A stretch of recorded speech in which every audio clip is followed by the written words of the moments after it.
Alaafin fìyàn jẹ Eze Ndigbo of South West. Ẹni tó fi jẹ Eze Ndigbo Èkó ní ń gbé, Ọ̀jọ́ Alábà náà lọ́dẹ̀ ti fi jẹ Eze Ndigbo. Ṣé wàhálà lásọ wípé ó ń wo Alaafin ṣe ni àbí wo Eze Ndigbo of South West? Mi ò gbọ́ rí pé èèyàn kan lè fìyàn joyè tó máa cover South West. Bí ìgbà téèyàn ń fẹ́ràn, bí ìgbà téèyàn ń wájà, bí ìgbà téèyàn like controversy, bí ìgbà téèyàn sáà ń fẹ́ káwọn èèyàn sọ̀rọ̀. Àwọn ọmọ Ọ̀yọ́ ló kọ́kọ́ gbé news ọ̀hún. Naturally, ọ̀dọ̀ àwọn ọmọ Ọ̀yọ́ mo ti kọ́kọ́ rí ìròyìn yẹn. Sóòótọ́ ni ṣé rọ́ ni, because àwọn picture tán yà ń bẹ̀ gan kò sharp, kò clear. Mo wá ní jẹ́ ń wádìí tèmi náà. Ṣé lóòótọ́ ló rí bẹ́ẹ̀ àbí ò rí bẹ́ẹ̀? Mo wá rí i pé lóòótọ́ àti lódodo ló rí bẹ́ẹ̀, torí pé àwọn ìwé ìròyìn kan ti gbé. Ọ̀dà ó kọ tó bá wù ni là á jẹ́ lẹ́yìn òde, ń tó bá wù ni là á pera ẹni. Bákan náà ṣe é gbàgbé pé àfáà tó sọ̀kù ọ̀rọ̀ sí bàbá wa Alága Ọ̀jà, ó ní audacity láti wọ DM mi wá. Ọ̀rẹ́ ìgbà náà àná lọ́kọ́ send message. Ó lóun fẹ́ sọ̀rọ̀ mo wá ní kó go ahead, but time yẹn òru ni, so èmi ti fẹ́ sùn tèmi. Mo pa dátà mi mo sùn. Mo mọ̀ wípé màá padà bá láàárọ̀ yìí, so láàárọ̀ yìí tí mo máa jí tí mo máa yẹ̀ wò, mo rí pé ó ti sọ̀rọ̀. Á sọ̀rọ̀ nípa nǹkan tó sọ. Ṣùgbọ́n bẹ́ẹ̀ ṣe wọlé ẹ bá mi pín program yẹn mọ̀ ń bẹ̀ ni. Ẹ dákun torí Ọlọ́run ẹ bá mi share ẹ̀. Now ẹ jẹ́ kí n kọ́kọ́ gbé báwọn ọmọ Ọ̀yọ́ ṣe gbé. Báwọn ọmọ Ọ̀yọ́ ṣe gbé. Ìkan lélẹ̀ breaking, okay? Ìkan lélẹ̀ ó ní breaking, Alaafin Ọ̀yọ́ crowns Eze Tochukwu Anasike as Eze Ndigbo gburugburu of the old Southwest. Tẹ́ bá wò dáadáa, ó kọ tí mo ń wò ń bí, ó fẹ́ jọ orúkọ ẹni tó fẹ́ jẹ máànù ọmọ Yíbò tó fẹ́ joyè ní Èkó ńgbà náà, tó ní kán àwọn fẹ́ kọ́ palace 1 billion naira, tí gọ́ọ̀mẹ̀ntì invite ẹ̀ tó deny ẹ̀ pé kò rí bẹ́ẹ̀ mọ́. Orúkọ yẹn ó fẹ́ similar sí. So à ń pariwo pé ẹ̀yà Ìgbò wọ́n fẹ́ gbèkó, wọ́n fẹ́ gbà pínlẹ̀ Ògùn, wọ́n ti dominate ìpínlẹ̀ Ọ̀yọ́, àti ta family house wa fún wọn tán. Wọ́n fẹ́ àwọn ọmọ wa kí wọ́n lè dominate àárín wa lọ́jọ́ iwájú. Kò wá ní yà wá lẹ́nu pé àwọn ọba aládé wa ń fi ẹ̀yà Ìgbò joyè, wọ́n fi Haúsá Fúlàní joyè. Bó bá ti wo ni là á ṣèmọ̀lẹ́ ẹni. Mẹ́kàn ní kí n mú wá sí notice yẹn ni. Tó bá jẹ́ ti South West nìkan náà ni mi ò mọ̀ bóyá ọba kan lágbára láti fi yàn joyè of South West. Well, àwọn èèyàn kan tó máa jẹ́ kán interpret ẹ̀ bẹ́ẹ̀ ni pé ńgbà tán ti ń sọ wípé kíníkan of Yorùbá land, kíníkan of Yorùbá land, Aláàfin lọ́lẹ́tọ̀ láti fi yàn jẹ́ kíníkan of Yorùbá land. Wọ́n ti believe pé Yorùbá land ti cover gbogbo South West. Bẹ́ẹ̀ ni àbí bẹ́ẹ̀ kọ́?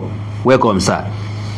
I have honestly decided that I will no longer take any news coming from the Alaafin's palace seriously. Okay.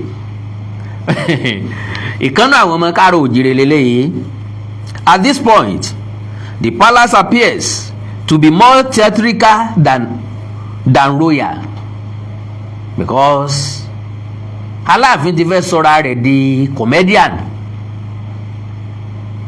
I intentionally use that language torí mo tó dé orí social media lónìí, ẹkún gbọ̀n mi ìbànújẹ́ mú mi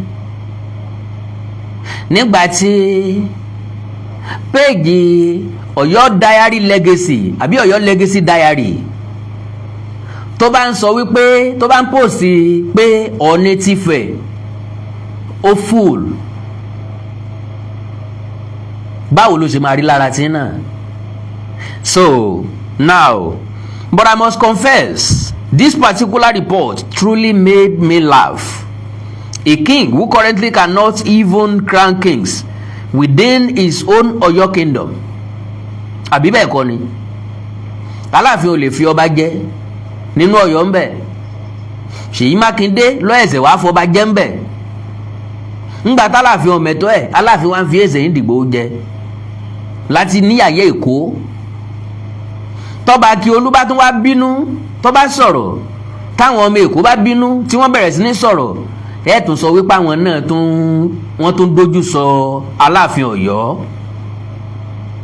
Ẹjá béèrè pé kí ni value tẹ́ni tó jẹ́ Eze Ndigbo yìí tó mú wá sílùú Ọ̀yọ́?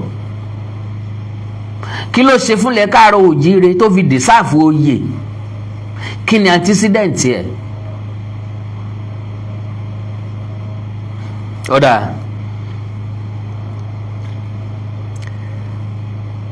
of Ọ̀yọ́ kingdom has suddenly found the authority to crown an Eze for the whole southwest. That is truly impressive. The expansion of jurisdiction is remarkable. Perhaps the next announcement will be that the palace has started appointing monarchs for West Africa as well.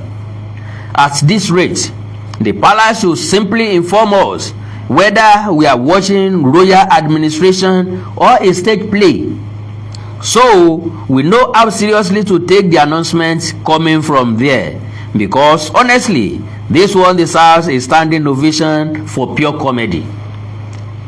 Màá wá sọ reason tálàfin fi ṣe gbogbo nǹkan tálàfin ṣe yìí. Owó ọ̀nìrìṣà ni, because àwọn ọba kan ni wọ́n kóra wọn jọ. Ṣé gbogbo ilẹ̀ Áfíríkà ní ká gbé? Wọ́n pera wọn ní àpapọ̀ ọba Yorùbá in Africa, diaspora. Mo ń bọ̀ lórí eléyìí o, kí wọ́n fọ̀ ní jẹ nǹkan kan. Ẹja parí ilé ìta ń bá bọ̀ yìí. So now bọ́ bá jẹ́lẹ̀ bòmíì ló ti ṣẹlẹ̀. Àwọn ọmọ Ọ̀yọ́ ti jáde, báyìí làwọn ṣe rí, báyìí làwọn ò ṣe rí, wọ́n ti máa gbé ebú. Ọ̀yọ́ lélẹ̀ ti jáde. Ọ̀yọ́ Legacy Diary ló post ẹ̀, promoting Yoruba and Igbo relationship as great king of Yoruba race. Alaafin of Ọ̀yọ́ crowns Eze Tochukwu Anasike as Eze Ndigbo of the whole southwest. Eléyìí ló jáde láti Ọ̀yọ́ Aláàfin Òjò pa Sẹ̀kẹ̀rẹ̀mọdé ọmọ Àtìbà tí wọ́n jẹ́ àlejò fún àgọ́ Ọ̀já. Ká máa fi kún bẹ́ẹ̀. So now, from time immemorial, Alaafin of Ọ̀yọ́ have inherent power to give crowns to subordinate kings, and also reserved exclusive rights to confer chieftaincy that covers the whole of Yoruba land. Nbi tí wọ́n ti fẹnu kò léyẹn lórí, bóyá tó bá tásìkò, bó bá dójú sísú fùrọ́là. Yoruba land, although some individuals like the Ooni of Ife tried to usurp the power and rights after the death of late Alaafin Adeyemi, but were recently put on check and balanced by current Alaafin of Ọ̀yọ́, His Imperial Majesty Oba Akeem Owode, to protect and promote the heritage and legacies passed down from generations. The recent crowning Eze Tochukwu establishes a very important Yoruba way of life, in the sense that Yoruba are loving, supportive, and welcoming people who accommodate all and sundry. Original Yoruba men and women are always supportive and promote unity with other tribes. Whenever you see anybody getting angry or criticizing a unity and harmonious Yoruba-Igbo relationship like this, be sure they are not original Yoruba but impositors. Congratulations to the new Eze Ndigbo of Southwest, Eze Tochukwu Anasike. May your reign be fruitful and fulfilling. Oya Mario Igbo kwenu. Ṣé ti gbọ́dọ̀ báyìí gbogbo ọmọ Káàárọ̀ Oòjíire? Ẹ̀yin tẹ́ bá dàbí mi tara nǹkan ń pé ẹ̀yà Ìgbò ti fẹ́ gba gbogbo ilẹ̀ káàárọ̀ òjíire tán. Lóòótọ́ wọn ò fọ́ sí wa, táwa ń pera wa sákìyèsí pé gbogbo ẹ̀yin tẹ̀ ń talẹ̀ fún wọn ojú yín máa tó bó, ẹ máa tó sunkún, ká sọ bẹ́ẹ̀ sàkàtà pàrátàgbà síntọ́ ẹ tó sunkún. Torí àwọn eléyìí kúkú ti sọ tẹ́lẹ̀ wípé àwọn ò lè détí odò, ọgbọ́n làwọn ò fi gbalẹ̀ bàbá yín lọ yín. Àwọn ti mọ̀ wípé báwọn bá ti fowó tún yín lójú ẹ̀ tà, nǹkan méjì náà lẹ́sìn fowó ọ̀hún ṣe, ẹ fi mutí, ẹ fi gbóbìnrin. Ṣé kò tí wàá máa rí bẹ́ẹ̀? Eze Ndigbo of South West, ṣé ẹ ti gbọ́ rí? Ta ló fìyàn jẹ́ rí? Ọ̀dà news ọ̀hún tí mo wá rí gangan lélẹ́yìí.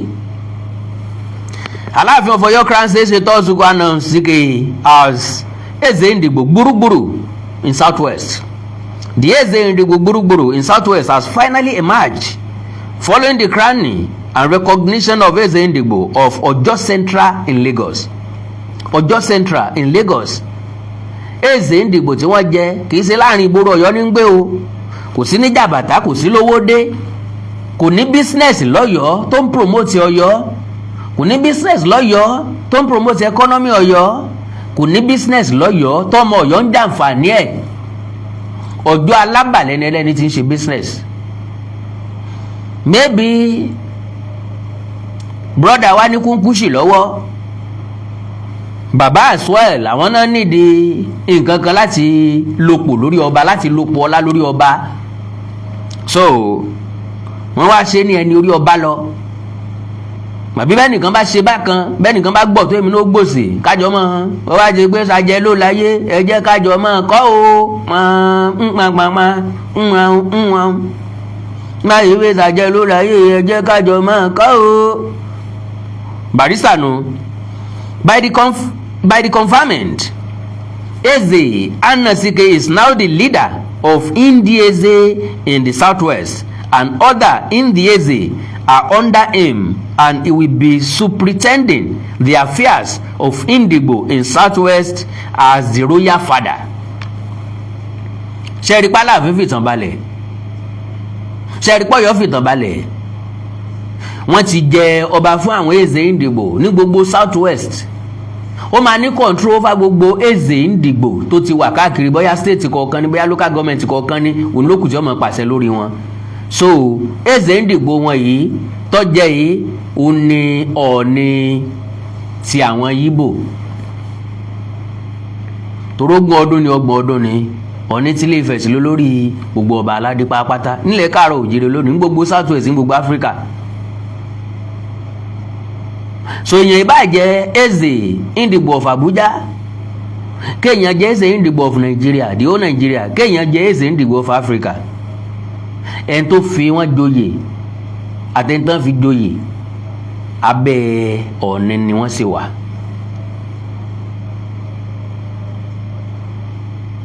So a lè sọ wípé igun àtẹ̀yìn ẹ̀. Yes. Okay. PM Express reports that Eze Anasike, who is also Eze Oazurume, was conferred with the title of Asiwaju Ndigbo Southwest, Eze Ndigbo Gburugburu, by Oba Owade, following his outstanding leadership qualities and compassion for humanity. Compassion wo ló ní fún humanity? Níbo ló ti ní?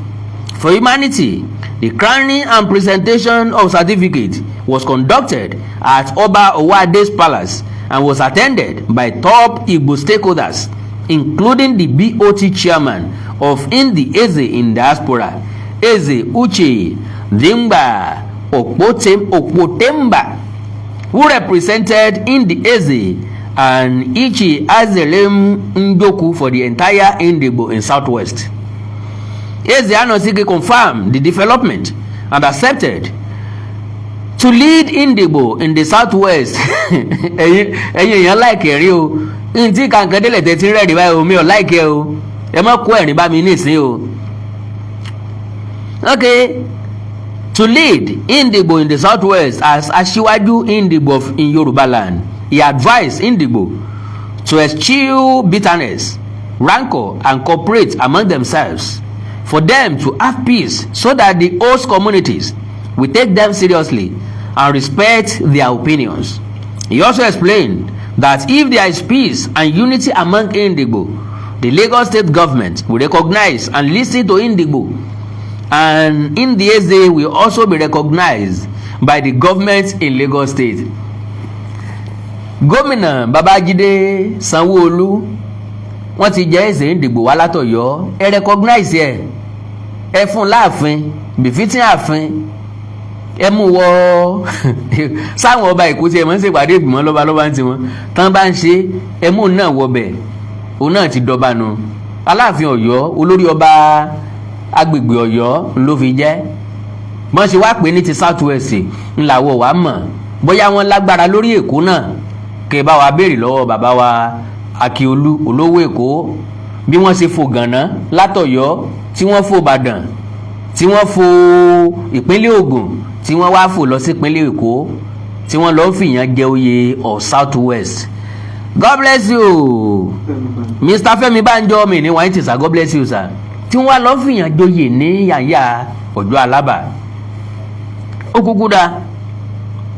So kí gómìnà ìpínlẹ̀ Èkó kẹ́ recognize wọn o, gbogbo ẹ̀yin ọmọ Yorùbá ọmọ káàrọ̀ òjìrè tẹ́ wà ń bí kẹ́ recognize Eze Indigbo wọn o. Tẹ́yìn náà bá fẹ́ jẹ tàdúgbò yín ẹ jẹ́ Eze Indigbo ládùúgbò yín. God bless you. Eze Tochukwu Anosike is the Eze Indigbo Ojo local government and the Eze Ndi-Eze in Ojo, which means his leadership covers Iba SCDA, Oto Awori SCDA, Ojo local government area, Lagos State, Nigeria. He is the reason all the Igbos in Ojo local government enjoy relative peace in the area. He loves his people and his kingship is highly supported by all the Igbos in the 3 local government area. Wọ́n ò kọ síbẹ̀ wípé he loves Yorùbá so much. Wọ́n ní he loves his people. Ó fẹ́ràn àwọn èèyàn rẹ̀. Ìran Yorùbá káàrọ̀ òjìrè nìkan lẹ́yà tí máa ń gbé ẹ̀yà míì lérí, kò sí ẹ̀yà tí máa ń gbé wa lórí ju ẹ̀yà wọn lọ. Yorùbá nìkan káàrọ̀ òjìrè nìkan ni máa ń gbé ẹ̀yà míì lérí in the interest of peacemaking, in the interest of love, in the interest of harmony. Pé kán lè sọ pé àwọn kò yàn mọ́ra, wọ́n mọ̀ tara lé tiwọn lọ́pọ̀, bọ́ bá wá dọ̀ wọ́n ò ní rí padà mọ́.